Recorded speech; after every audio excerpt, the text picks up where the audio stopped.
ဘတ်စကားကြီးကရုတ်တရက်ပြင်းပြင်းထန်ထန်တုန်ခါလာတော့မှပဲညဆိုင်ကားကကိုဝင်ဆောင်တီကိုတင်လို့မရဘူးဆိုတဲ့ဒရိုင်ဘာပြောတာမှန်နေမှန်လူတိုင်းသိသွားကြတော့တယ်ဒါပေမဲ့ကားပေါ်ကတချို့ခရီးသည်တွေကတော့တရဲတစီတွေဘာတွေပြောတာကိုမယုံကြသေးပဲတောထဲမှာလေပြင်းတိုက်လို့ကားတုန်တာနေမှာပါလို့ပြောနေကြတော့မှာပဲသူတို့ကဒါဟာပုံမှန်အခြေအနေပါလို့ပြောပြီးအားလုံးကိုမကြောက်ဖို့ချုံမောပေမဲ့အမျိုးသမီးဒရိုင်ဘာကတော့ဒါဟာအဆပဲရှိသေးတယ်လို့ခိုင်ခိုင်မာမာပဲထပ်ပြောနေပါတယ်အမှန်တရားကိုဘယ်သူမှမြန်မြန်ဝင်မခံရင်အကုန်လုံးသွားပြီလို့လည်းဆိုပါတယ်အဲ့ဒီအချိန်မှာပဲရုံးဝင်တဲ့အမျိုးသမီးလေးဟာငြိမ်ငြိမ်လေးမထိုင်နိုင်တော့ပါဘူးကားပေါ်မှာကိုဝင်ဆောင်တယောက်ပါလာခဲ့ရင်တော့ဘယ်သူကများသူ့ကိုအောက်ဆင်းခိုင်းရမှာလဲလို့သူကမေးလိုက်ပါတယ်အဲ့ဒီအချိန်မှာပဲခရီးသည်တွေကြားမှာအတိတရားလို့ခေါ်တဲ့စိတ်သက်လေးတွေနိုးထလာကြပါတယ်ကိုဝင်ဆောင်တယောက်ပါလာရင်တော့ဘယ်သူကမှအထီးကျန်အောင်ပြစ်မထားဘူးလို့သူတို့ကပြောကြတာပါဒါပေမဲ့သူတို့ပြောတာတော့မဆုံးသေးခင်မှာပဲဘတ်စကားပေါ်ကမီးတွေအကုန်လုံးရုတ်တရက်ပြတ်သွားပါတော့တယ်တကားလုံးမှောင်တိကျသွားတာပေါ့အပြင်ဘက်ကနေကြောက်စရာကောင်းတဲ့အတန်ဆန်းတွေကြားလာရတဲ့အခါခရီးသည်အားလုံးဟာကြောက်ကြောက်လန့်လန့်နဲ့အသက်တောင်မရှူရဲကြတော့ပါဘူးအဲ့ဒီအချိန်မှာပဲကြောက်စရာကောင်းတဲ့လက်တစုံကပြတင်းပေါက်ကနေဖြတ်သွားပြီးဘတ်စကားပေါ်ကအရေးပေါ်မီးတွေဝင်းကနေပွင့်လာပါတယ်ခရီးသည်တွေကတော့စက်တိုက်ဖြစ်လာတဲ့ဒီလိုထူးဆန်းတဲ့အဖြစ်အပျက်တွေကြောင့်အရန်ကြောက်လန့်ပြီး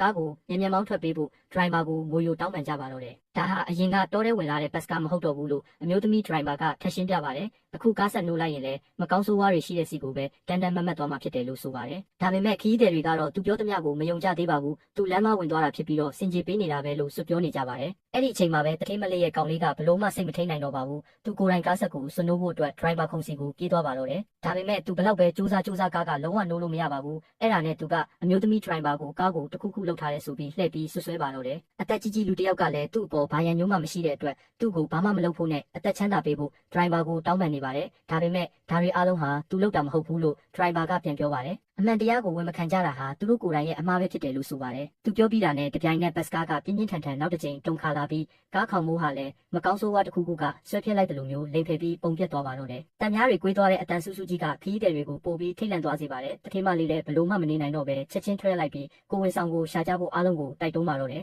ဒါပေမဲ့ခရီးသည်တွေဘာမှမလုပ်နိုင်ခင်မှာပဲကားခေါင်မိုးကဖိအားတွေကိုမခံနိုင်တော့ပဲပြိုကျလာပါတော့တယ်အဲ့ဒီနောက်မှာတော့သူတို့ရဲ့မျက်စိရှိတင်ပဲမျက်နှာချက်ပေါ်ကနေကြွက်တွေအုပ်လိုက်ကြီးပြုတ်ကျလာပြီးအားလုံးလည်းကြောက်လန့်တကြားနဲ့ခုံပေါ်ကိုခုံတက်ကအိမ်မဲပြန်ကျင်တော့တယ်လို့ငိုယိုအော်ဟစ်ကြပါတော့တယ်ဒီကြွက်တွေဟာမကောင်းဆိုးဝါးကိုလမ်းပြနေတာဖြစ်ပြီးမကြခင်မှာကားပေါ်ကလူတိုင်းကိုခေါ်သွားတော့မယ်လို့အမျိုးသမီးဒရိုင်ဘာကပြောတဲ့အခါမှာကိုဝင်ဆောင်ကိုမရှာနိုင်ရင်ဆူဆူရွရွတစ်ခုခုတကယ်ဖြစ်လာတော့မယ်ဆိုတာသူတို့သိသွားကြပါတယ်ခရီးသည်တွေဟာတယောက်ကိုတယောက်ကိုဝင်ရှိနေတာလားဆိုပြီးတန်တရားဝင်ပြီးဆွဆွဲလာကြပါတယ်အသက်ကြီးကြီးအဖွားတယောက်ကလည်းသူကအသက်80ရှိနေပြီဖြစ်လို့သူမဟုတ်တာတော့တေချာတယ်လို့ဒေါသတကြီးပြောပါတယ်ကျောင်းသူလေးကလည်းသူ့မှာရေးစားတော်မရှိတဲ့အတွက်သူလည်းမဟုတ်နိုင်ဘူးလို့ပြောပါတယ်အခုဆိုရင်တန်တရားဖြစ်เสียလူဆိုလို့တထင်းမလေးနဲ့ရုံးဝင်တဲ့အမျိုးသမီးလေးပဲကြံပါတော့တယ်ပထမဆုံးအနေနဲ့တထင်းမလေးကသူကကိုလုံးကိုပေါက်ကိုအရန်ကယူဆိုင်တဲ့အတွက်ကလေးယူဖို့စိတ်ကူးလုံးဝမရှိဘူးလို့ပြောပါတယ်ဒါပေမဲ့ရုံးဝင်တဲ့အမျိုးသမီးလေးကလည်းသူကအိမ်အောင်တော့မရှိသေးတဲ့အတွက်ကိုဝင်ရှိဖို့ဆိုတာမဖြစ်နိုင်ဘူးလို့ပြန်ညင်းပါတယ်အားလုံးဘာလို့ရမှန်းမသိဖြစ်နေတဲ့အချိန်မှာပဲရုံးဝင်တဲ့အမျိုးသမီးလေးစီကနေကိုဝင်စစ်ဆေးထားတဲ့အပြေစာရွက်လေးအစောပိုင်းကကြကြံခဲ့တာကိုတထင်းမလေးကရုတ်တရက်တတိယသွားပါတယ်အဲ့ဒီတော့မှပဲကိုဝင်ဆောင်တီဟာသူပဲဖြစ်နေတယ်ဆိုတာအားလုံးသိသွားကြပါတော့တယ်